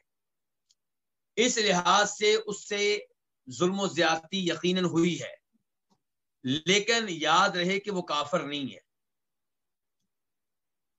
اس کے گناہوں کو اللہ کے سپرد کیا جائے اور اس کا معاملہ اللہ کے سپرد کیا جائے کہ اللہ چاہے تو اس کو معاف کر دے اور چاہے تو اللہ تعالیٰ اس کو اس کے گناہوں کی سزا دے. لیکن بہرحال مسلمان تھا، کافر نہیں تھا. اور قرآن اور اہل قرآن سے اس سے شدید محبت تھی. اہل قرآن کو بہت انعام دیا کرتا تھا، یعنی کہ بہت سی برائیوں کے ساتھ ساتھ اس میں چند خوبیاں بھی تھی. تو اس لیے جب کوئی ایسا انسان ہو تو نام لے کر اسے کافر کہنا یا جہنمی کہنا یہ مناسب نہیں ہے. اس کے معاملے کو اللہ کے سپرد کر دینا چاہیے. اس سے کئی غلطیاں ہوئی ہیں، اس میں کوئی شک و شبہ نہیں ہے. اس نے کئی لوگوں کو قتل کیا ہے، اور پھر یہ عبداللہ بن زبیر کو شہید کیا ہے. سعید بن جبیر وہ جو ہیں وہ بھی اس کے ہاتھوں شہید ہوئے ہیں، اور بھی کئی لوگ. چلیں جی، تو کہنے کا مطلب صرف اتنا ہے کہ حجاج بن یوسف کو کافر یا جہنمی نہ کہا جائے. یہ بہت بڑا فتویٰ ہے، انسان خود اس فتوے کی لپیٹ میں آ سکتا ہے.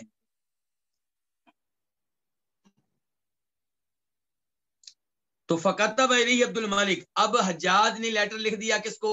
عبد الملک بن مروان کو. عبد الملک بن مروان نے کیا لکھا؟ فکتب الیہ، تو عبد الملک بن مروان نے حجاج کو لیٹر لکھا، انا لسنا من تلطیخ ابن الزبیر فی شیء، ہم عبداللہ بن زبیر کے رد و بدل سے کسی بھی چیز میں نہیں ہے. کیونکہ عبداللہ بن زبیر نے نبی علیہ الصلوۃ والسلام کے زمانے کی عمارت کو تعمیر کیا ہے. ہمارا عبداللہ بن زبیر کی تعمیر سے کوئی تعلق نہیں ہے، کوئی واسطہ نہیں ہے.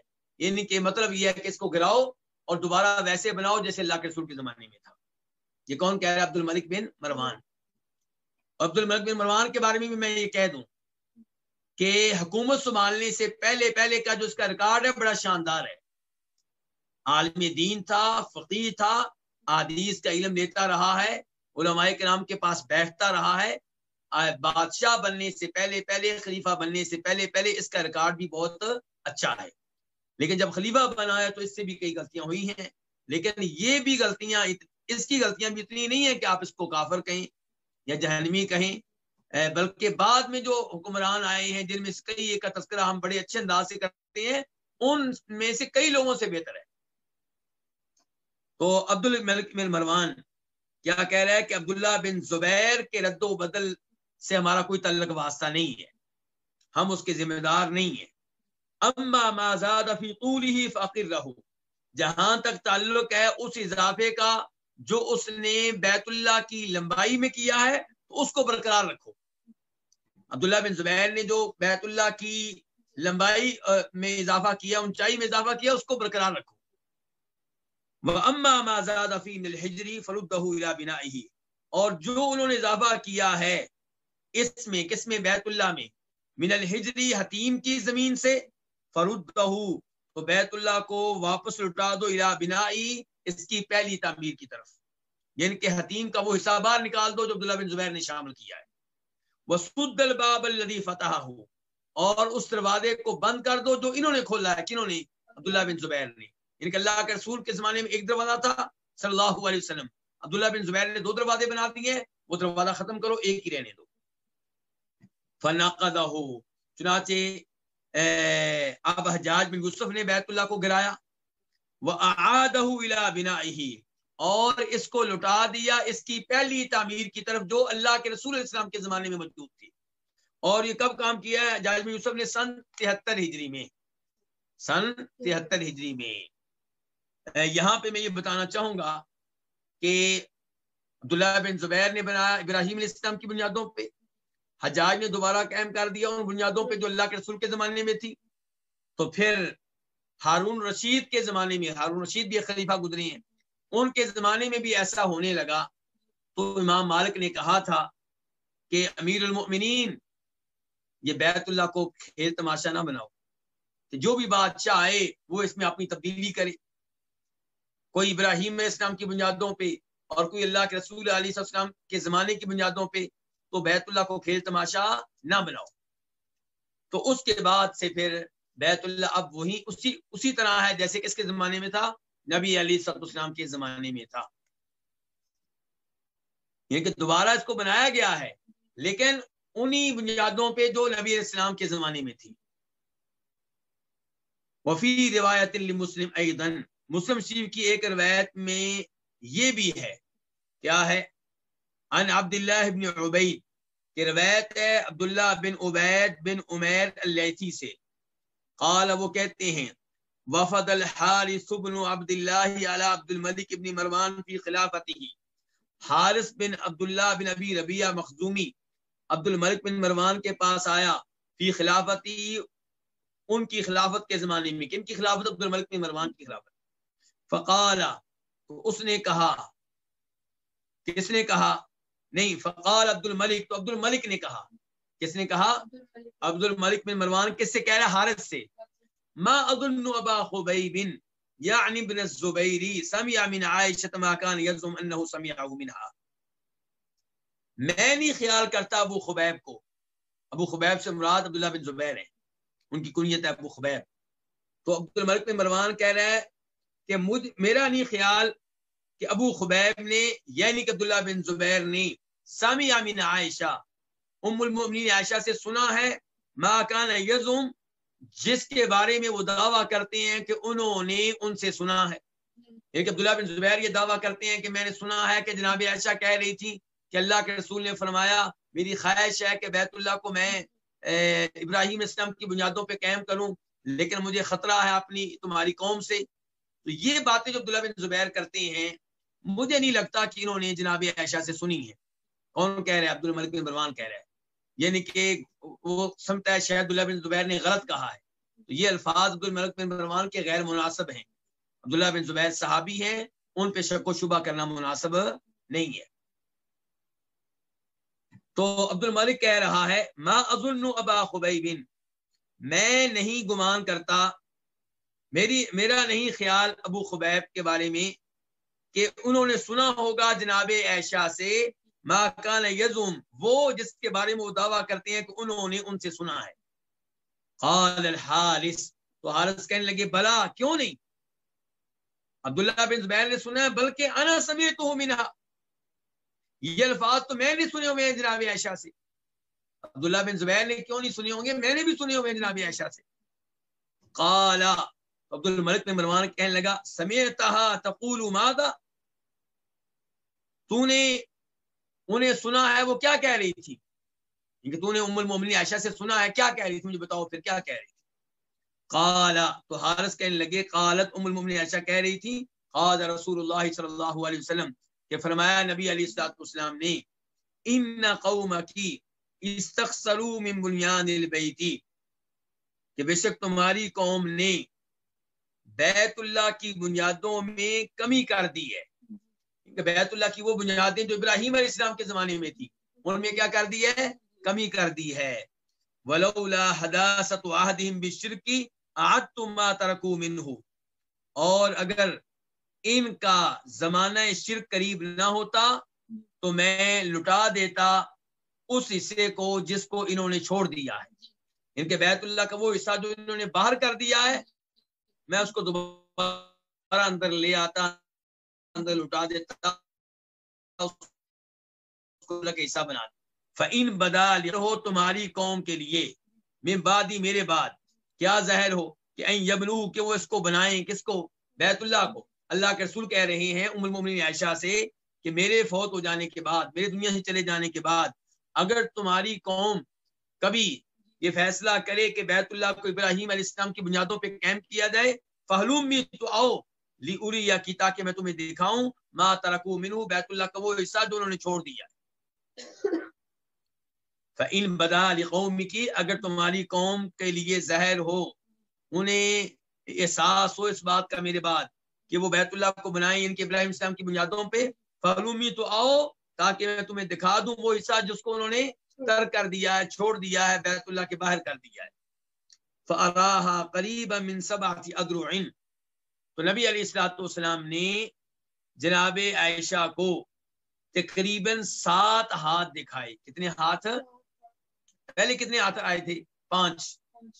پہلے آیا تھا کہ حتیم کے 5 ہاتھ جو ہیں، سارا حتیم نہیں، حتیم کے 5 ہاتھ جو بیت اللہ سے قریب ہیں وہ بیت اللہ کا حصہ ہے، اور باقی جو حصہ ہے وہ بیت اللہ کا نہیں ہے۔ اب یہاں پہ آ گیا 7 ہاتھ، تو اگر آپ غور کریں گے تو آپ کو پتا چلے گا کہ یہاں پہ راوی کہہ رہے ہیں فَأَرَاهَا قَرِيبًا مِّن سَبْعَةِ أَذْرُعٍ، کہ تقریباً 7 ہاتھ ان کو دکھائے۔ وہاں پہ آئی تھی پکی بات 5 ہاتھ، اور یہاں پہ اندازہ ہے 7 ہاتھ، تو صحیح وہی ہے کہ 5 ہاتھ۔ وہاں پہ کہا گیا ہے یعنی کہ دقت کے ساتھ، باریک بینی کے ساتھ اور تحدید کر کے کہا گیا 5 ہاتھ، اور یہاں پہ کہا گیا تقریباً 7 ہاتھ، تو درست بات کیا ہے پھر 5 ہاتھ۔ قال عبد الملک للحارث، اب یہ جناب عائشہ سے حدیث کس نے سنی؟ حارث نے، اور بتائیے کس کو؟ عبد الملک کو۔ تو عبد الملک نے کہا حارث سے حدیث سننے کے بعد، انت سمعتها تقول هذا، خود تم نے سنا ہے کہ ام المؤمنین یہ الفاظ کہہ رہی تھی؟ قال نعم، حارث نے کہا بالکل خود میں نے سنا ہے۔ قال، حارث کہتے ہیں فنکت ساعتا بعصاہ، تو عبد الملک ایک گھڑی یعنی کچھ وقت اپنے عصا کے ساتھ، اپنی چھڑی کے ساتھ زمین کو کریدتے رہے، جیسے کوئی انسان سوچوں میں پڑ جائے، پریشان ہو جائے، غور و فکر کرنے لگ جائے، تو اپنی چھڑی جو اس کے ہاتھ میں ہو یا لکڑی ہو اس کو زمین میں کریدنے لگتا ہے، زمین پہ مارنے لگتا ہے۔ تو عبد الملک جو ہے ایک وقت ایک گھڑی جو ہے اپنی چھڑی کو زمین میں کریدتے رہے۔ ثم قال، پھر کہا وددت انی ترکتہ، میری خواہش تھی کہ میں نے اس کو ترک کر دیا ہوتا، میں نے ان کو ترک کر دیا ہوتا، عبداللہ بن زبیر کو، وما تحمل، اور اس کو جس کی ذمہ داری انہوں نے اٹھا لی تھی۔ عبد الملک بن مروان کو جب یقین ہو گیا کہ یہ حدیث تو جناب عائشہ نے بیان کی ہے، اب افسوس لگ گیا کہ اب میں چاہتا ہوں، اب میری خواہش ہے، اب میری تمنا ہے کہ میں نے بیت اللہ کو نہ چھیڑا ہوتا۔ عبداللہ بن زبیر نے جب اس کو قائم کر دیا تھا تو میں اس کی حالت پہ چھوڑ دیتا، اگر وہ کام صحیح تھا تو ان کو ثواب ملتا، غلط تھا تو ذمہ داری ان کی تھی، مجھے کیا لگے، میں نے جو کام کیا ہے یہ مجھے نہیں کرنا چاہیے تھا، یہ مطلب ہے۔ تو کہتے ہیں ثم قال، پھر کہا کس نے؟ عبد الملک بن مروان نے، وددت، میری یہ تمنا ہے، اب یعنی اب میری یہ تمنا ہے کہ انی ترکتہ، کہ میں نے اس کو ترک کر دیا ہوتا، عبداللہ بن زبیر کو، وما تحمل، اور اس کو جس کی انہوں نے ذمہ داری اٹھا لی تھی، میں عبداللہ بن زبیر کے اس عمل کو چھوڑ دیتا اور ذمہ داری ان کے اوپر پڑتی، میرے اوپر نہ پڑتی۔ تو یہ طویل اور لمبی حدیث ہے جس سے کعبہ شریف کے بارے میں علم ہوتا ہے کہ نبی علیہ السلام کے زمانے میں اور بعد میں یہ کعبہ شریف کیسے تعمیر ہوتا رہا اور کیسے اس کو گرایا گیا، کیسے آگ لگی ہے، یہ ساری باتیں یہاں پہ بتائی گئی ہیں۔ اب ہم حدیث لیتے ہیں 846، 846 خا، اس حدیث کو بیان کرنے والی امام کون ہے؟ امام بخاری۔ عن عمرو بن دینار، روایت ہے کس سے؟ عمر بن دینار سے۔ یہ کون ہے؟ چھوٹے تابعی ہیں۔ کون ہے؟ تابعی صغیر، چھوٹے تابعی۔ تابعی بھی کئی وہ ہوتے ہیں جو بڑے ہوتے ہیں، جیسے جو پیچھے تابعی تھا تابع نبی ربا، تو میں نے کیا کہا تھا؟ بڑے تابعی۔ اور ایک ہیں چھوٹے تابعی، یعنی کہ جنہوں نے صحابہ کرام کا آخری زمانہ پایا ہے، یہ مطلب چھوٹے تابعی سے مراد یہ ہے۔ کچھ تابعی وہ ہیں جو نبی علیہ السلام کے فوت ہونے کے کچھ عرصہ کے بعد جو ہیں یعنی کہ وہ پیدا ہوئے، یا وہ کسی اور علاقے سے آئے، اللہ کے رسول کے زمانے میں موجود تھے لیکن آپ کو دیکھ نہیں سکے، اب وہ آئے تو اب وہ کیا شمار ہوتے ہیں؟ وہ بڑے تابعی شمار ہوتے ہیں۔ لیکن یہ کون ہے؟ عمر بن دینار، چھوٹے تابعی ہیں۔ اور عبید اللہ بن ابی یزید، یہ بھی چھوٹے تابعی ہیں، دونوں کیا ہو گیا؟ چھوٹے تابعی۔ قال، دونوں کہتے ہیں لم یکن علی عہد النبی صلی اللہ علیہ وسلم حول البیت حائط، نبی علیہ السلام کے زمانے میں بیت اللہ کے ارد گرد کوئی دیوار نہیں تھی۔ کیا مطلب ہے اس کا؟ ایک ہے کعبہ شریف، اس کی بات نہیں ہو رہی، کعبہ شریف کے ارد گرد لوگ طواف کرتے ہیں، اس کے بعد لوگوں کے گھر تھے۔ کعبہ شریف کے دائیں بائیں طواف کی جگہ جس کو مطاف کہتے ہیں، اور اس کے بعد لوگوں کے گھر تھے، درمیان میں کوئی دیوار نہیں تھی، لیکن کہ لوگوں کے گھروں اور طواف کرنے کی جگہ کے درمیان میں چار دیواری کے طور پہ کوئی دیوار نہیں تھی، یہ مطلب ہے۔ تو یہ دونوں کہتے ہیں کہ نبی علیہ السلام کے زمانے میں بیت اللہ کے ارد گرد کوئی دیوار نہیں تھی۔ کانوا یصلون حول البیت، لوگ بیت اللہ کے ارد گرد نماز پڑھا کرتے تھے۔ حتی کان عمر، یہاں تک کہ جناب عمر کا زمانہ آ گیا، یہاں تک کہ عمر آ گئے، یعنی کہ عمر کا زمانہ آ گیا، ان کا عہد خلافت شروع ہو گیا۔ فبنا حولہ حائطا، انہوں نے بیت اللہ کے ارد گرد کیا قائم کی؟ دیوار قائم کی، انہوں نے دیوار قائم کی۔ اور یہ روایت منقطع ہے، یعنی کہ عمر بن دینار نے، عبید اللہ بن ابی یزید نے جناب عمر کا زمانہ نہیں پایا، تو یہ جناب عمر کے زمانے کے بارے میں بات بتا رہے ہیں، جبکہ انہوں نے ان کا زمانہ نہیں پایا۔ بہرحال اس میں کوئی حرج نہیں ہے، کیونکہ یہ حدیث نہیں ہے، یہ ایک تاریخی روایت ہے۔ کیا ہے؟ تاریخی روایت ہے۔